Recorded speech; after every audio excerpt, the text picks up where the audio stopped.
प्रभु श्री जगन्नाथंकर अपार करुणा हेले पंगु भी लंघी पारे गिरि। एक कथा मु कहूनी, एक कथा शास्त्र मध्य वर्णित अछि। एक कथार मर्म हेउछि जगन्नाथंकु आपण जेतेबेले जेउठी डाकिबे से आपणଙ୍କୁ सेमिति दुख आकट करी दर्शन देबे। ए हेउचंती भावर ठाकुर, तांकु भावरे बांधी रखिबाकू पड़े। आज्ञा प्रभु श्री जगन्नाथंकर दिव्य मानवीय लीला रथयात्रा तो आपण विभिन्न स्थान रे देखिथिबे, किंतु आपणଙ୍କୁ आज आमे देखाइबु भारत बाहर लंडन रे केमिति हुए प्रभु श्री जगन्नाथंकर एही पवित्र रथयात्रा।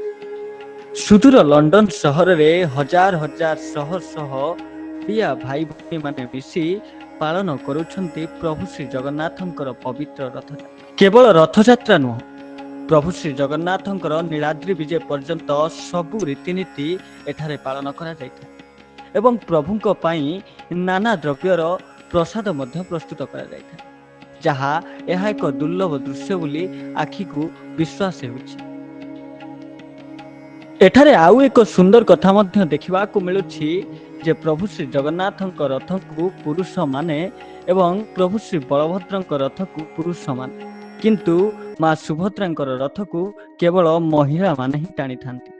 यह हेउछि एक सुंदर दृश्य जहा महिला मानकु आहुरी प्रेरणा योग्य करू। घंटा मृदंग ताଳରେ नाचुछंती प्रभु श्री जगन्नाथ। जेमिति जगन्नाथ पुरी रे प्रभु श्री जगन्नाथ बलभद्र एवं देवी सुभद्रा एवं सुदर्शन महाप्रभुंकर पहंटी होइथाय, ठीक सेमिति एही लंडन सहर रे ओडिया भाई भौणी माने प्रभु श्री जगन्नाथ एवं बलभद्र सुभद्रा एवं सुदर्शन महाप्रभुंकर पहंडी यात्रा मध्य करिथाନ୍ତି।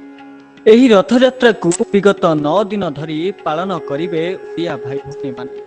बेश खुशी एवं उल्लासर सह प्रभु श्री जगन्नाथ एवं चतुर्धा मूर्ति को रथरे गुंडीचा मंदिर एवं परवर्ती समय गुंडीचा मंदिर रु पुणी प्रभु श्री जगन्नाथंक नीलाद्रि विजय पर्यंत सबु रीतिनीति को पालन करिथाନ୍ତି। सबुठु सुंदर कथा हेउछि कि बाहर देश रे रही मध्य आम रीति नीति एवं संस्कृति परंपरा को केबे भी भूली नाहंती एही उड़िया भाई भौणी माने।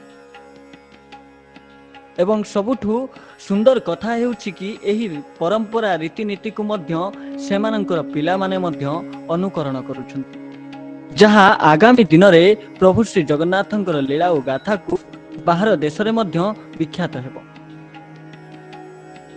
Bureau report, news alert 24x7।